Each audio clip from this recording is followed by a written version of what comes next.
second hand, yung mga rubber, ito po yung mga bumibigay. So, di po natin sigurado kung okay pa o hindi. Pwedeng ganito ang mangyari guys pagka nagpalit po kayo ng second hand na transmission.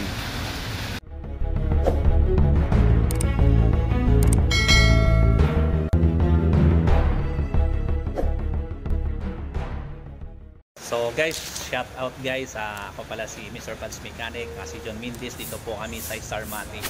So meron po kaming ikikwento sa inyo na isang sasakyan na dinala sa amin dito na nagpapalit siya ng transmission na second hand. At ang sasakyan nito ay Ford Expedition.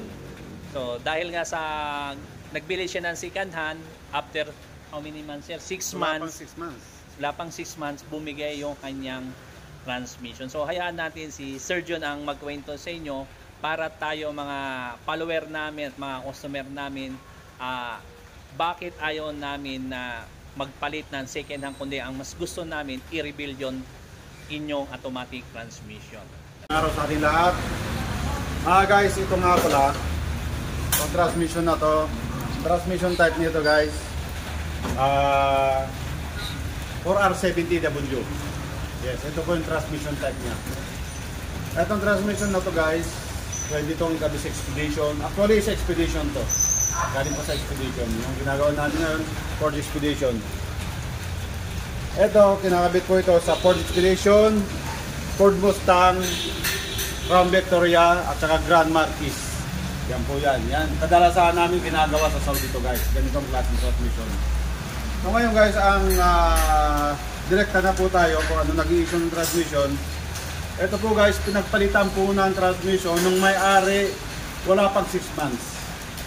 So nagpalit po sila ng second hand, bumili sila ng second hand na transmission, surplus. After nila napalitan, kasi nung time na yun, di pa tayo kilala, nung may-ari, di pa tayo nakakausap, di pa namin nakakausap. So nagpalit po sila ng transmission, bumili po sila ng second hand.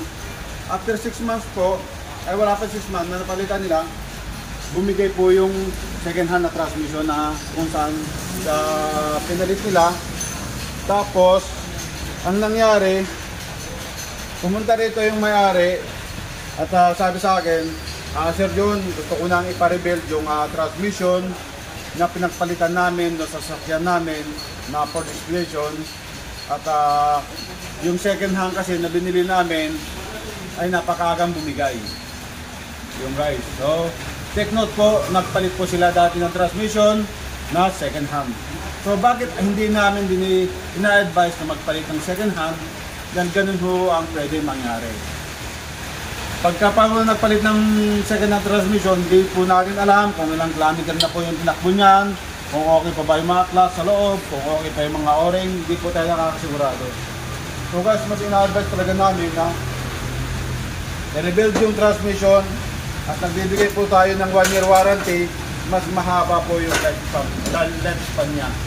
So guys, hindi po advisable na magpalit po tayo ng second hand, lalong-lalo sa mga Ford Expedition, kahit na anong klase sasakyan, dahil napakahirap po. Hindi po natin alam kung ano yung laman loob sa loob dahil pagkakaalam ko, 15 days o 1-year warranty lang sila ang binibigay nilang warranty. So tayo guys, 1-year warranty po tayo ang binibigay natin warranty. Kaya napakalayo po ng pagkakaiba kung magpapalit tayo ng second hand na transmission o i-rebuild po natin yung original na transmission. So ngayon guys, ito po yung transmission niya, i-rebuild po natin. Ayan, pinaklas na po natin lahat.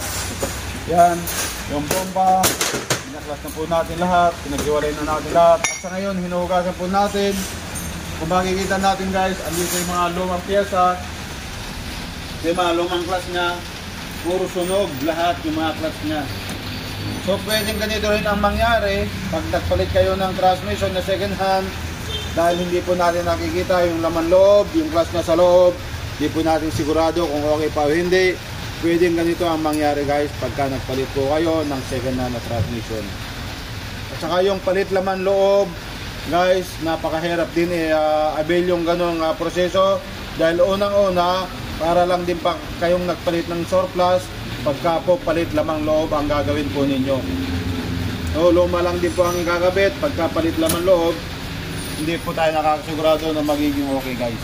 So, kaya ngayon guys, yan, mapapansin nyo po guys, hindi naman siya tumigas, kaya lang mapapansin nyo, ayan, nagkaroon siya ng punit